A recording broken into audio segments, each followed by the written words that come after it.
kunlarda bilinadi. Qo'ysangiz-chi dada. Yuring ketaylik. Ketdik. Hammaning huquqi himoyalanadi. Ayniqsa Voy, tavba, qiz ishlarni gapirasiz-a. Joy chiqqanda chap. What if Nazokat's biggest secret is still hidden?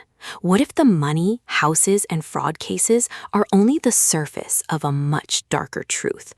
And what happens when Sodiq Turg finally learns who was secretly helping Nazokat from inside the system?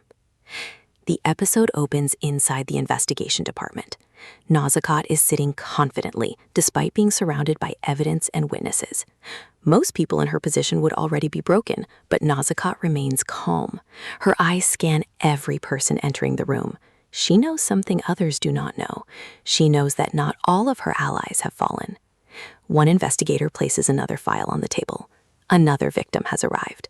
Nazokat smiles slightly. Then bring them in. The investigator becomes irritated by her confidence. You still think you're untouchable? Nazokat leans back. No, I just know that some truths are more dangerous than others. The investigator notices she is not afraid of prison. She is afraid of something else. Or perhaps she's protecting someone else. Meanwhile, Sodiq Turg arrives at Afzalbek's office again. This time, the atmosphere is different. Not long ago, they were enemies. Now they sit together discussing business, charity, and the future. Gaibula watches them with satisfaction. For years, he dreamed of seeing these men united again. Sodiq looks around the office. You built all this despite everything she did? Afzal smiles. We built it. Sodiq lowers his eyes. That answer affects him deeply because he spent years believing money creates loyalty. Now he is discovering loyalty creates money. For the first time in years, he feels ashamed. Elsewhere, Nazim continues struggling with pregnancy. The morning walk organized by Oyi John has left her exhausted. Farhad cannot stop laughing. You walked for 30 minutes and act like you climbed a mountain. Nazim throws a pillow at him. You carry this baby and then talk. Everyone laughs. The family atmosphere grows warmer. For the first time in a long time, there is peace inside the house. But happiness in this serial never lasts long. At the investigation office, another witness arrives. The elderly man from the previous episode sits down. He repeats how Nazokat manipulated him, obtained his house, his car, and his money. But this time, something unexpected happens. The investigator asks a new question. Who introduced you to Nazokat? The old man freezes. Nazokat's expression changes for the first time. The room becomes silent. After several seconds, he answers, a police officer. Everyone looks up. The investigator immediately asks, which officer? The old man hesitates. Nazokat suddenly interrupts, I want my lawyer. The investigator notices her reaction. Now he knows. The answer matters. Very much. Cut to Jahangir. He has been reviewing old documents connected to Nazokat's activities. At first, he only wanted to help clear the fraud cases, but something strange catches his attention.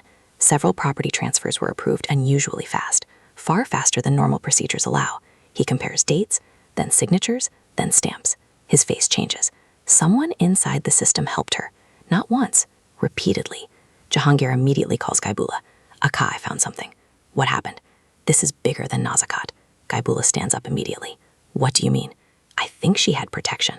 The line goes silent. Both men understand the implication. If this is true, powerful people could be involved. Meanwhile, Nargiz is preparing for her meeting. She carefully chooses her clothes, checks her makeup, checks her phone, then checks her appearance again. Her intentions are obvious. This is not about tea. This is about Saeed. For the first time in a long time, she feels excited. She imagines a future, a family, a relationship, someone serious, someone respected. But she doesn't know Saeed's hurry is still carrying old wounds. Saeed arrives at the salon. He expects a casual gathering, nothing more. When he enters, he immediately notices Nargiz's unusual excitement. He becomes suspicious.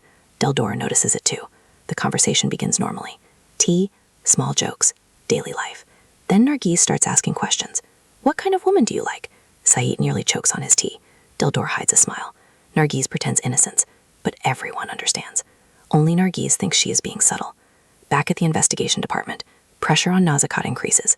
More victims continue arriving. More testimonies, more evidence. But Nazokat keeps repeating the same thing. Prove it. Every accusation receives the same answer. Every witness receives the same answer. Every document receives the same answer. The investigators become frustrated. Because technically she is correct. Many victims trusted her without contracts, without receipts, without proof, exactly as she planned. Years of manipulation were designed for this moment. That evening, Sodiq Turg cannot sleep. He walks alone through his house. The silence feels strange. For years, Nazokat controlled every corner of his life. Now she is gone. The house feels empty, not because he misses her, because he finally sees the damage. Every room reminds him of mistakes. Every wall reminds him of arrogance. Every memory reminds him how easily he abandoned people who truly cared about him. He stops in front of a family photograph, a photograph taken before everything collapsed. He touches it carefully, then whispers, "If only I had listened." For the first time, tears appear in his eyes. Suddenly his phone rings. Unknown number. He answers. No response. Only breathing. Slow breathing. Then the call disconnects. Sodiq frowns. A minute later, another message arrives. No text. Only a photograph. Sodiq opens it. His face turns pale. The photograph shows Nazokat, but not recently. It is an old picture, and standing beside her is a man nobody expected. A senior official. A powerful official. Someone who should never have been connected to her. Sodiq immediately stands. His hands begin shaking, because now he understands. Nazokat never worked alone, and if that man is involved, then the entire case is about